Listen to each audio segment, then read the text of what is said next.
Hello friends, ಇವತ್ತಿನ ಸಂಚಿಕೆಯಲ್ಲಿ ಏನಾಯಿತು ಅಂತ ನೋಡ್ಕೊಂಡು ಬರೋಣ ಬನ್ನಿ. ನಿಜ ಏನು ಅನ್ನೋದನ್ನು ಅರ್ಥ ಮಾಡಿಸೋದಕ್ಕೆ ಪ್ರಯತ್ನ ಪಟ್ಟಿದ್ದೀನಿ. ಕ್ಲೋಸಿಂಗ್ ಆರ್ಗ್ಯುಮೆಂಟ್ನ ಈ ಕೇಸ್ನ ಇಲ್ಲಿವರೆಗೂ ತಂದಿರೋ ಭಾರ್ಗವಿಯವರೇ ಮಾಡಬೇಕು ಅಂತ ಅನುಮತಿ ಕೇಳ್ತಿದ್ದೀನಿ ಅಂತ ತನ್ನ ಕರಿಕೋಟನ ಬಿಚ್ಚಿ ಭಾರ್ಗವಿಗೆ ಕೊಡ್ತಾನೆ ಅರ್ಜುನ್. ಭಾರ್ಗವಿ ಖುಷಿಯಿಂದ ಅಳ್ತಾ ಅರ್ಜುನ್ನೇ ನೋಡ್ತಾಳೆ. ನಂತರ ಕರಿಕೋಟನ ಹಾಕ್ಕೊಂಡು ಒಂದು ಹೆಣ್ಣಿನ ಕಷ್ಟ ಇನ್ನೊಂದು ಹೆಣ್ಣಿಗೆ ಅರ್ಥ ಆಗಿಲ್ಲ ಅಂದರೆ ನಾವೆಲ್ಲ ಇನ್ನು ಎಂಥ ಸಮಾಜದಲ್ಲಿ ಬದುಕ್ತಾ ಇದ್ದೀವಿ ಮಹಾಸ್ವಾಮಿ. ಈ ಕೇಸಲ್ಲಿ ಒಂದು ಹೆಣ್ಣಿಗೆ ಇನ್ನೊಂದು ಹೆಣ್ಣೆ ಶತ್ರುವಾಗಿ ನಿಂತಿದ್ದಾಳೆ. ಇಂಥ ಕಠೋರ ಮನಸ್ಸಿಗೆ ಅಪರಾಧಿಗಳಿಗೆ ಖಂಡಿತ ಶಿಕ್ಷೆ ಆಗಬೇಕು ಮಹಾಸ್ವಾಮಿ. ಒಂದು ಹುಡುಗಿ ಮನೆಯಿಂದ ಹೋಗಿ ವಾಪಸ್ ಮನೆಗೆ ಬರೋವರೆಗೂ ಕಣ್ಣೋಟದಿಂದ ಹಿಡಿದು ಚುಡಾಯಿಸೋದು, ರೇಗಿಸೋದು, ಇಂಥ ಅದೆಷ್ಟೋ ನೋವುಗಳನ್ನು ನೋಡ್ತಾಳೆ. ಇದನ್ನೆಲ್ಲ ಹೆಣ್ಮಕ್ಳು ನನ್ನ ಹಣೆ ಬರ ಅಂತ ಸುಮ್ಮನೆ ಇರ್ತಾರೆ ಮಹಾಸ್ವಾಮಿ. ಆದರೆ ಅದೇ ಕೊನೆಗೆ ಲೈಂಗಿಕ ಕಿರುಕುಳ, ಅತ್ಯಾಚಾರಕ್ಕೆ ತಿರುಗಿ ಬೀಳುತ್ತೆ. ಆದರೂ ನಮ್ಮ ಸಮಾಜ ಅವಳು ಹೆಣ್ಣು, ಇಷ್ಟೊತ್ತಲ್ಲಿ ಯಾಕೆ ಹೊರಗೋಗಿದ್ದಾಳೆ ಅಂತ ಕೇಳ್ತಾರೆ. ಆದರೆ ಆ ರೇಪ್ ಮಾಡಿರೋ ಕಚಡ ವ್ಯಕ್ತಿ ಬಗ್ಗೆ ಮಾತಾಡಲ್ಲ. ಅದಕ್ಕೆ ಇನ್ಮೇಲೆ ಒಂದು ರೂಲ್ಸ್ ಮಾಡಬೇಕು ಯುವರ್ ಆನರ್. ಏನಪ್ಪ ಅಂದರೆ ಸಂಜೆ 6 ಗಂಟೆ ಮೇಲೆ ಯಾರೂ ಹೊರಗಡೆ ಹೋಗ್ಕೂಡ್ದು ಅಂತಾಳೆ ಭಾರ್ಗವಿ. ಹುಡುಗಿರಮ್ಮ ಅಂತಾರೆ ಜಡ್ಜ್. ಹುಡುಗಿರಲ್ಲ ಮಹಾಸ್ವಾಮಿ, ಹುಡುಗರು. ಯಾಕೆ ಎಲ್ಲ ಕಟ್ಟುಪಾಡುಗಳು ಬರೀ ಹೆಣ್ಮಕ್ಳಿಗೆ ಯಾಕೆ? ಒಂದು ಹೆಣ್ಮಗಳು ಹೊರಗಡೆ ಹೋಗುವಾಗ ತಾಯಂದ್ರು ಇಷ್ಟೊತ್ತಲ್ಲಿ ಹೊರಗಡೆ ಹೋಗಬೇಡಮ್ಮ, ಹೊರಗಡೆ ಹುಡುಗರು ಇರ್ತಾರೆ ಅಂತ ಭಯಪಡ್ತಾರೆ. ಯಾಕೆ? ಅದೇ ಕಾಳಜಿ ಅದೇ ತಂದೆ ತಾಯಿಗಳು ಇಷ್ಟೊತ್ತಲ್ಲಿ ಹೊರಗಡೆ ಹೋಗಬೇಡಪ್ಪ, ಹೋದರೂ ಹೆಣ್ಮಕ್ಳಿಗೆ ತೊಂದರೆ ಕೊಡಬೇಡಪ್ಪ ಅಂತ ಗಂಡು ಹುಡುಗರಿಗೆ ಯಾಕೆ ಹೇಳ್ಕೊಡಲ್ಲ? ಹೆಣ್ಮಕ್ಳನ್ನು ಗೌರವಿಸಿ ಅವಳನ್ನು ದೇವ್ರ ಸ್ಥಾನದಲ್ಲಿಟ್ಟು ಆರಾಧಿಸೋ ಮೊದಲು ಅವರನ್ನು ಸಾಮಾನ್ಯ ಮನುಷ್ಯರಂತೆ ಬದುಕೋಕೆ ಬಿಡಿ. ಅದೇ ಈ ಸಮಾಜ ಹೆಣ್ಮಕ್ಳಿಗೆ ಕೊಡೋ ದೊಡ್ಡ ಗೌರವ. ಎಲ್ಲ ಗಂಡಸರು ಕೆಟ್ಟವರು ಅಂತ ನಾನು ಹೇಳ್ತಿಲ್ಲ ಮಹಾಸ್ವಾಮಿ, ಒಳ್ಳೆಯವರು ಇರ್ತಾರೆ. ಆದರೆ ಇಂಥ ಕೆಟ್ಟ ಗಂಡು ಮಕ್ಕಳಿಂದ ಒಳ್ಳೆಯವರನ್ನು ಅನುಮಾನಿಸುವಂಥ ಪರಿಸ್ಥಿತಿ ಒಂದು ಹುಡುಗಿ ಅತ್ಯಾಚಾರ ಆದಮೇಲೆ ನರಳುತ್ತಾ ಆಗಿದ್ದ ನೋವನ್ನು ನುಂಗ್ಕೊಂಡು ಅತ್ಯಾಚಾರ ಆಗಿದೆ ಅಂತ ಕಂಪ್ಲೇಂಟ್ ಕೊಟ್ಟು ಅದೆಷ್ಟೋ ಕಷ್ಟನ ಎದುರಿಸಿ, ಕೊಲೆ ಬೆದರಿಕೆಗಳನ್ನು ಎದುರಿಸಿ, ಪ್ರಾಣನ ಅಂಗೈನಲ್ಲಿ ಇಟ್ಕೊಂಡು ವರ್ಷಾನುಗಟ್ಟಲೆ ಕಾಯ್ತಾರೆ. ಯಾಕೆ ಗೊತ್ತಾ ಮಹಾಸ್ವಾಮಿ? ರಾಕ್ಷಸಂತರ ಅವಳನ್ನು ಕಿತ್ತು ತಿಂದಿದ್ನಲ್ಲ ಮಹಾಪಾಪಿ, ಅವನಿಗೆ ಶಿಕ್ಷೆ ಆಗಬೇಕು ಅಂತ. ಅಂಥ ಹೆಣ್ಣಿಗೆ ನ್ಯಾಯ ಕೊಡ್ಸೋಕ್ಕಾಗ್ದಿದ್ದ ನಾವು ಯಾಕೆ, ಈ ಕೋರ್ಟ್ ಯಾಕೆ, ಕಾನೂನು ಯಾಕೆ ಅಂತ ಸಂಧ್ಯಾ ಫೋಟೋನ ತೋರಿಸ್ತಾ ಮಹಾಸ್ವಾಮಿ ಒಂದು ಹೆಣ್ಣಾಗಿ ಕೇಳ್ಕೊತಿದ್ದೀನಿ. ಈ ಹೆಣ್ಣನ್ನು ಮೊಲೆಸ್ಟ್ ಮಾಡಿರೋ ಆ ವಿಕ್ರಮ್ ಭೂಪತಿ, ಅವಳನ್ನು ಅತ್ಯಾಚಾರ ಮಾಡಿ ಕೊಂದಿರೋ ಈ ಶಂಕ್ರು, ಕೊಲೆಗೆ ಸಪೋರ್ಟ್ ಮಾಡಿರೋ ಈ ಸಿತಾರ, ಇವರೆಲ್ಲರಿಗೂ ಶಿಕ್ಷೆ ಆದರೆ ಮಾತ್ರ ಸಂಧ್ಯಾಗೂ ನ್ಯಾಯ ಸಿಗೋದು. ಈ ಮುಗ್ಧ ಫೋಟೋದಲ್ಲಿರೋ ಅವಳ ನಗುವಿಗೆ ಒಂದು ಅರ್ಥ ಬರೋದು. ಥ್ಯಾಂಕ್ಸ್ ಆಲ್ ಯುವರ್ ಆನರ್ ಅಂತ ಭಾರ್ಗವಿ ಅಳ್ತಾಳೆ. ಆಗ ಅರ್ಜುನ್ ಭಾರ್ಗವಿ ಹತ್ರ ಬಂದು ಭಾರ್ಗವಿನ ಕರ್ಕೊಂಡು ಬಂದು ಕೂರಿಸ್ಕೋತಾನೆ. ಸಾಕ್ಷ್ಯಾಧಾರಗಳನ್ನು ಪರಿಶೀಲಿಸಿ ವಾದ ವಿವಾದಗಳನ್ನು ಪರಿಗಣಿಸಿ ಸಂಧ್ಯಾಳಂತೆ ನಟಿಸಿದ ರಮ್ಯಗೆ 10,000 ರೂಪಾಯಿ ದಂಡ ವಿಧಿಸಿ ಕಟ್ಟೆಚ್ಚರಿಕೆ ನೀಡಲಾಗುತ್ತಿದೆ. ಹಾಗೂ ಈ ಮೊದಲು ಸಂಧ್ಯಾಗೆ ಲೈಂಗಿಕ ಕಿರುಕುಳ ನೀಡಿದ ವಿಕ್ರಮ್ ಭೂಪತಿಗೆ 3 ತಿಂಗಳ ಕಠಿಣ ಕಾರಾಗೃಹ ಶಿಕ್ಷೆಯನ್ನು ವಿಧಿಸಲಾಗುತ್ತಿದೆ. ಹಾಗೂ ಸಂಧ್ಯಾಳ ಅತ್ಯಾಚಾರ ಹಾಗೂ ಕೊಲೆಯಲ್ಲಿ ಭಾಗಿಯಾಗಿರುವ ಶಂಕ್ರು ಹಾಗೂ ಸಿತಾರ ಶಕ್ತಿ ಪ್ರಸಾದ್ಗೆ ಜೀವಾವಧಿ ಶಿಕ್ಷೆಯನ್ನು ಈ ಘನ ನ್ಯಾಯಾಲಯ ವಿಧಿಸುತ್ತಿದೆ ಅಂತಾರೆ ಜಡ್ಜ್. ಆಗ ಭಾರ್ಗವಿ ಖುಷಿಯಿಂದ ಅಳ್ತಾಳೆ. ನಂತರ ಎಲ್ಲರೂ ಕೈ ಮುಗ್ದು ಅಲ್ಲಿಂದ ಹೊರಡ್ತಾರೆ. ಜೆಪಿ ಮಾತ್ರ ಕುಸ್ತು ಕೂರ್ತಾರೆ. ಆಗ ಶಕ್ತಿ ಜೆಪಿನ ಸಿಟ್ಟಿಂದ ನೋಡಿ ಅಲ್ಲಿಂದ ಹೋಗ್ತಾರೆ. ಸಿದ್ದವ್ವ ಭಾರ್ಗವಿ ಹತ್ರ ಬಂದು ಕೈ ಮುಗ್ದು, ಕಡೆಗೂ ಸತ್ತಿರೋ ನನ್ನ ಮಗಳ ಆತ್ಮಕ್ಕೆ ಶಾಂತಿ ಕೊಡಿಸ್ಬಿಟ್ಟೆ ಅಲ್ಲವ್ವ ನೀನು. 100 ವರ್ಷಗಳ ಕಾಲ ಚೆನ್ನಾಗಿ ಬಾಳವ್ವ, ಚೆನ್ನಾಗಿ ಬಾಳು. ಇದು ನನ್ನ ಹಬ್ಬಕ್ಕೆ ಆಶೀರ್ವಾದ ಅಲ್ಲವ್ವ.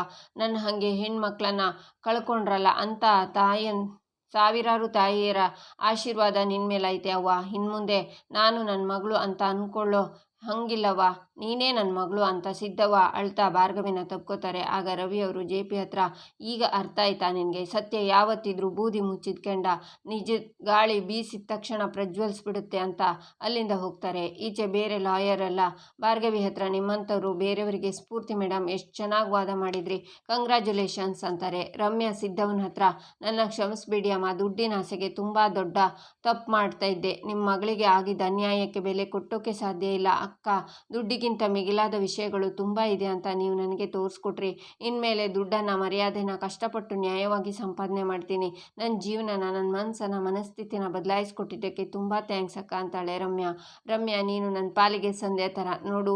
ನಮ್ಮ ಜೀವನದ ಮೇಲೆ ನಮಗೆ ಹಿಡಿತ ಇಲ್ಲದೆ ಇದ್ದರೆ ಬೇರೆಯವರು ಆ ಹಿಡಿತನ ಸಾಧಿಸೋಕೆ ಬರ್ತಾರೆ. ಯಾವತ್ತಿಗೂ ನಿನ್ನ ಬುದ್ಧಿ ನಿನ್ನ ಕೈಯಲ್ಲೇ ಇರಬೇಕು, ಹುಷಾರಾಗಿರು ಅಂತಾಳೆ ಭಾರ್ಗವಿ. ಥ್ಯಾಂಕ್ಸ್ ಅಕ್ಕ ಅಂತ ರಮ್ಯಾ ಭಾರ್ಗವಿನ ತಪ್ಕೋತಾಳೆ. ಭಾರ್ಗವಿ, ಇವತ್ತು ನೀವು ಬರೀ ಲಾಯರ್ ಅಲ್ಲ, ಒಬ್ಬ ಹೆಣ್ಣಾಗೂ ಗೆದ್ರಿ ಅಂತಾನೆ ಅರ್ಜುನ್. ನೀವು ನನ್ನ ಜೊತೆ ನಿಂತಿದ್ದಕ್ಕೆ ಈ ಒಂದು ಕೇಸನ್ನು ನಾನು ಮುಂದುವರ್ಸೋಕ್ಕೆ ಆಗಿದ್ದು ಪಾರ್ಥ ಅಂತಾಳೆ ಭಾರ್ಗವಿ. ಇದು ಬರೀ ನಮ್ಮ ಗೆಲುವಲ್ಲ, ನಮ್ಮ ಸಂಧ್ಯಾ ಗೆಲುವು ಅಂತಾನೆ ಅರ್ಜುನ್. ಅಮ್ಮ, ನಿನ್ನ ಮಗಳು ಅಂದ್ಕೊಂಡ ಹಾಗೆ ಈ ಕೇಸನ್ನು ಗೆದ್ಬಿಟ್ಲಮ್ಮ ಅಂತಾಳೆ ಭಾರ್ಗವಿ. ನಿನ್ನ ಕನಸು ನನಸಾಗಿದೆ, ನಿನ್ನ ಬಗ್ಗೆ ನನಗೆ ತುಂಬ ಹೆಮ್ಮೆ ಅನಿಸುತ್ತೆ ಭಾರ್ಗವಿ ಅಂತಾರೆ ಪೂರ್ಣಿಮಾ. ಆಗ ಶಂಕ್ರನ್ನ ಎಳ್ಕೊಂಡು ಹೋಗ್ತಾರೆ, ಸಿತಾರನ್ನು ಎಳ್ಕೊಂಡು ಬರ್ತಿರ್ತಾರೆ. ಆಗ ಶಕ್ತಿ ಪ್ರಸಾದ್, ಏಯ್ ಭಾರ್ಗವಿ, ನಮ್ಮ ಮನೆ ನೆಮ್ಮದಿನ ಹಾಳು ಮಾಡಿದೆ ಅಲ್ವಾ ಅಂತಾರೆ. ಮಿಸ್ಟರ್ ಶಕ್ತಿ ಪ್ರಸಾದ್, ನಿಮ್ಮ ಹೆಂಡತಿ ಸಂಧ್ಯೆ ಜೀವನೇ ತೆಗೆದಿದ್ದಾರೆ. ಸಂಧ್ಯೆ ಜೀವಕ್ಕೆ ಬೆಲೆಯಾಗಿ ನಿಮ್ಮ ನೆಮ್ಮದಿನ ದಂಡವಾಗಿ ಕಟ್ತಾ ಇದ್ದೀರಾ ಅಂದ್ಕೊಳ್ಳಿ ಅಂತಾಳೆ ಭಾರ್ಗವಿ. ಏಯ್, ನಿನ್ನ ಒಣ ವೇದಾಂತನ ಕೇಳೋಕೆ ಇಲ್ಲಿಗೆ ಬಂದಿಲ್ಲ. ನನ್ನ ಮಗ, ನನ್ನ ಮಗಳು, ನನ್ನ ಹೆಂಡತಿ ಜೀವನ ಹಾಳು ಮಾಡಿ ನನ್ನನ್ನು ಸರ್ವನಾಶ ಮಾಡ್ತಾ ಇದೆಯಾ? ಇಷ್ಟು ದಿನ ರೌಡಿ ಶೀಟರ್ ಶಕ್ತಿ ಪ್ರಸಾದ್ ಬಗ್ಗೆ ಕೇಳಿದ್ಯಾ, ರಾಜಕಾರಣಿ ಶಕ್ತಿ ಪ್ರಸಾದ್ ಮುಖನೂ ನೋಡಿದ್ಯಾ, ಇನ್ನು ಮುಂದೆ ನನ್ನ ಅತಿ ಕ್ರೂರವಾದ ಇನ್ನೊಂದು ಮುಖ ನೋಡ್ತೀಯಾ? ಹುಡ್ತಾನೆ ರೌಡಿಸಮ್ ನೋಡಿರೋನ ಜೊತೆ ಪವರ್ ಕೂಡ ಇದೆ. ಈ ಶಕ್ತಿ ಪ್ರಸಾದ್ ಕೊಡೋ ಏಟಿಗೆ ನೀನು ನಿನ್ನ ಮನೆಯವರು ವಿಲವಿಲ ಅಂತ ಒದ್ದಾಡಬೇಕು. ಹಾಗೆ ಮಾಡ್ತೀನಿ ನಿನ್ನನ್ನು ನಾನು. ಭಾರ್ಗವಿ LLB ಅಂತ ಹೇಳ್ಕೊತಾ ಇದ್ದೆ ಅಲ್ವಾ, ಇನ್ನು ಮುಂದೆ ಈ ಭಾರ್ಗವಿ ಹೊಸ ಅಧ್ಯಾಯನ ನಾನು ಬರಿತೀನಿ ಅಂತಾರೆ ಶಕ್ತಿ ಪ್ರಸಾದ್. ಆಗ ಅರ್ಜುನ್ ಭಾರ್ಗವಿ ಪಕ್ಕ ಬಂದು ನಿಂತ್ಕೊಂಡು ಶಕ್ತಿನ ನೋಡ್ತಾನೆ. ಶಕ್ತಿ ಅಲ್ಲಿಂದ ಹೋಗ್ತಾರೆ. ಈಚೆ JP ಕೋರ್ಟಿಂದ ಹೊರಗಡೆ ಬರುವಾಗ ಕಾಲ ಎಡವಿ ಕರಿ ಕೊಟ್ಟು ಕೆಳಗೆ ಬೀಳುತ್ತೆ. ಅದನ್ನು ಎತ್ಕೊಂಡು ಆಚೆ ಈಚೆ ನೋಡ್ತಾರೆ. ನಂತರ ಮುಂದೆ ಬರುವಾಗ ಬೇರೆ ಲಾಯರ್ಸ್ ಎಲ್ಲ ಆಕಾಶ ನೋಡಿ ನಡೀತಾ ಇದ್ದವರು ಇವತ್ತು ಭೂಮಿ ನೋಡಿ ನಡೆಯೋ ಹಾಗಾಯ್ತಲ್ಲೋ, ಅದಕ್ಕೆ ಹೇಳೋದು ಅಹಂಕಾರ ಅನ್ನೋದು ತಲೆಗೆ ಹತ್ತಬಾರ್ದು. ಭಾರ್ಗವಿ ಚೆನ್ನಾಗಿ ಸೊಕ್ಕಿಳಿಸ್ಬಿಟ್ಲು ಅಂತಾರೆ. ಆಗ ಸಿಟ್ಟಿಂದ JP ಕಾರ್ ಹತ್ರ ಬರ್ತಾರೆ. ಕತ್ತೆಗೇನು ಗೊತ್ತು ಕಸ್ತೂರಿ ಪರಿಮಳ, ನೀವು ಬೇಜಾರಾಗಬೇಡಿ ಸರ್. 1000 ಕೇಸಲ್ಲಿ ಒಂದೇ ಒಂದು ಕೇಸು ಸೋತಿರೋದು, ಮುಂದಿನ ಎಲ್ಲ ಕೇಸಲ್ಲಿ ನೀವೇ ಗೆಲ್ತೀರಾ ಸರ್ ಅಂತಾನೆ JP ಅಸಿಸ್ಟೆಂಟ್. ಕುಂಬಾರಂಗೆ ವರುಷ ದೊಣ್ಣೆಗೆ 1 ನಿಮಿಷ ಅಂದಂಗಾಯ್ತು. ಇಷ್ಟು ವರ್ಷ ಕಟ್ಟಿದ ಸಾಮ್ರಾಜ್ಯ ಕುಸ್ತು ಬಿದ್ದೋಯ್ತು. ಇದನ್ನು ನಾನು ಹೇಗೆ ಸಹಿಸ್ಕೊಡ್ಲಿ? ಈ ಸಿಟಿಲೇ ಒಂದು ಕೇಸು ಸೋಲ್ದೇ ಇರೋ ನನ್ನ ಆ ಭಾರ್ಗವಿ ತನ್ನ ಮೊದಲ ಕೇಸಲ್ಲಿ ಈ JPನ ಸೋಲಿಸ್ಬಿಟ್ಲು. ಜನ ಗೆದ್ದಿರೋರಿಗಿಂತ ಸೋತಿರೋರ ಕಡೆ ನೋಡೋದೇ ಜಾಸ್ತಿ. ಆ ಭಾರ್ಗವಿಯಿಂದ ನನ್ನ ಸಾಮ್ರಾಜ್ಯ ಅಂತ JP ಹೇಳುವಾಗ, ಸರ್ ಅವಳಿಗೂ ನಿಮಗೂ ಹೋಲಿಕೆ ಮಾಡೋಕ್ಕಾಗತ್ತೆ ಸರ್? ಎಷ್ಟೋ ಕೇಸ್ ಗೆದ್ದಿರೋ ನೀವೆಲ್ಲಿ, ಇದೊಂದು ಕೇಸ್ ಗೆದ್ದಿರೋ ಅವಳೆಲ್ಲಿ ಸರ್? ನಿಮ್ಮ ಮುಂದೆ ಅವಳು ಇರುವೆ ಸರ್, ಇರುವೆ ಅಂತಾನೆ ಅಸಿಸ್ಟೆಂಟ್.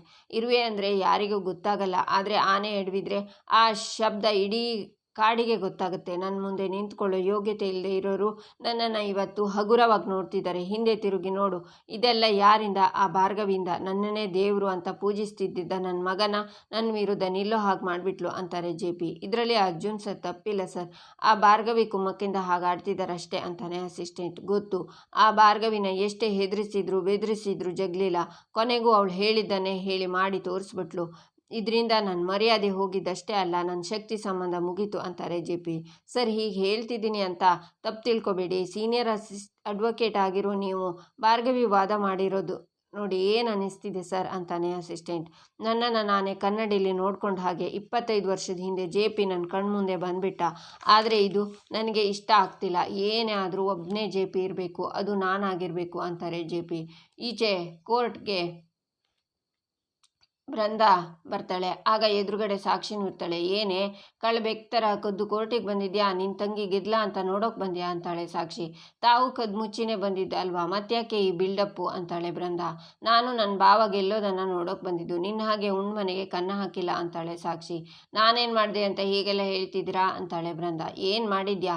ಅವಳು ಯಾರೋ ಬಿಕಾರಿನ ಸಂಧ್ಯಾ ಅಂತ ಮನೆ ಕರ್ಕೊಂಡು ಬಂದು ನಮ್ಮನ್ನೆಲ್ಲ ಯಾಮರಿಸಿದ್ಯಾ? ನೀನೇನು ಘನ ಕಾರ್ಯ ಮಾಡ್ತೀಯಾ ಅಂತ ಭಾವನ ನಂಬಿಸಿ ನಮ್ಮ ಹತ್ರನೇ ಚಾಕ್ರಿ ಮಾಡಿಸ್ಕೊಂಡಿದ್ಯಾ? ಇನ್ನು ಆ ಸಂಧ್ಯಾ ಅಲ್ಲ ರಮ್ಯಾ, ಅವಳು ಇನ್ನೇನು ಅವಾಂತರ ಮಾಡ್ತಾಳೋ ಅಂತ ಭಯದಲ್ಲಿ ಬಂದೆ ಅಂತಾಳೆ ಸಾಕ್ಷಿ.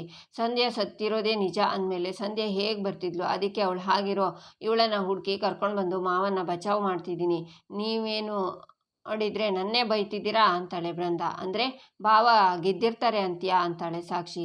ಸಂಧ್ಯಾ ಜೊತೆಗಿದ್ಮೇಲೆ ಸೋಲು ಮಾತೇ ಇಲ್ಲ ಚಿಕ್ಕತ್ತೆ ಅಂತಾಳೆ ಬೃಂದಾ. ಆಗ ಬೇರೆ ಲಾಯರ್ಸ್ ಎಲ್ಲ, ಇವತ್ತು JP ಸರ್ ಜೀವನದಲ್ಲಿ ಮರೆಯೋಕ್ಕಾಗದೇ ಇರುವಂಥ ಇತಿಹಾಸ ಸೃಷ್ಟಿಯಾಯಿತು, ಹಿಸ್ಟ್ರಿನೇ ಕ್ರಿಯೇಟ್ ಆಯಿತು, ಇದು ನಿಜಕ್ಕೂ ಇತಿಹಾಸನೇ ಅಂತಾರೆ. ಅದನ್ನು ಕೇಳಿ ನಾನು ಹೇಳಲಿಲ್ವ ಚಿಕ್ಕತ್ತೆ, ಕೇಸು ನಮ್ಮ ಪರನೇ ಆಗಿರುತ್ತೆ ಅಂತ. ಬನ್ನಿ ಅಂತ ಬೃಂದಾ ಸಾಕ್ಷಿ ಜೊತೆ ಬರ್ತಾ ಬೇರೆ ಲಾಯರ್ಸ್ ಹತ್ರ, ಕೋರ್ಟಲ್ಲಿ ಇತಿಹಾಸ ಸೃಷ್ಟಿ ಮಾಡೋದು ಮಾವಂಗೆ, ಐ ಮೀನ್ JP ಪಾಟೀಲ್ಗೆ ಹೊಸದಲ್ಲ, ನಿಮಗೆಲ್ಲ ಅವರು ರೋಡ್ ಮಾಡೆಲ್ ಇರಬೇಕು ಅಲ್ವಾ, ಹೇಗೆ ಆರ್ಗ್ಯೂ ಮಾಡಿದ್ರು ಅಂತಾಳೆ. ಆಗ ಅವರೆಲ್ಲ ಜೋರಾಗಿ ನಗ್ತಾರೆ. ಯಾಕೆ ನಗ್ತಿದ್ದೀರಾ ಅಂತಾಳೆ ಬೃಂದಾ. ಜಟ್ಟಿ ಬಿದ್ದರೂ ಮೀಸೆ ಮಣ್ಣಾಗಲಿಲ್ಲ ಅನ್ನೋ ತರಹ JP ಸರ್ನ ಹೊಗಳೋಕೆ ಬಂದಿದ್ದೀರಲ್ಲ ಮೇಡಮ್, ಇನ್ನೇನು ಹೇಳಲಿ ಅಂತಾರೆ ಆ ಲಾಯರ್ಸ್ ಎಲ್ಲ. ಏನು ಹೇಳ್ತಿದ್ದೀರಾ ಅಂತಾಳೆ ಬೃಂದಾ. ಭಾರ್ಗವಿ JP ಸರ್ನ ಹೀನಾಯವಾಗಿ ಸೋಲಿಸ್ಬಿಟ್ಲು, ಅದು ಇತಿಹಾಸನೇ ಅಲ್ವಾ ಮೇಡಮ್ ಅಂತಾರೆ ಲಾಯರ್ಸ್. ಅಂದರೆ ಮಾವ ಸೋತೋದ್ರಾ ಅಂತಾಳೆ ಬೃಂದಾ. ಆಗ ಆ ಲಾಯರ್ಸ್ ಎಲ್ಲ ಅಲ್ಲಿಂದ ಹೋಗ್ತಾರೆ. ಶಾಕ್ನಿಂದ ಬೃಂದಾ ಸಾಕ್ಷಿ ನೋಡ್ತಿರ್ತಾರೆ. ಇಲ್ಲಿಗೆ ಈ ಸಂಚಿಕೆ ಮುಕ್ತಾಯವಾಗುತ್ತೆ. ಮುಂದಿನ ಸಂಚಿಕೆಗಾಗಿ ನಮ್ಮ ಚಾನಲನ್ನು ನೋಡಿ ಸಬ್ಸ್ಕ್ರೈಬ್ ಮಾಡಿ, ಲೈಕ್ ಮಾಡಿ, ಸಪೋರ್ಟ್ ಮಾಡೋದನ್ನು ಮರಿಬೇಡಿ.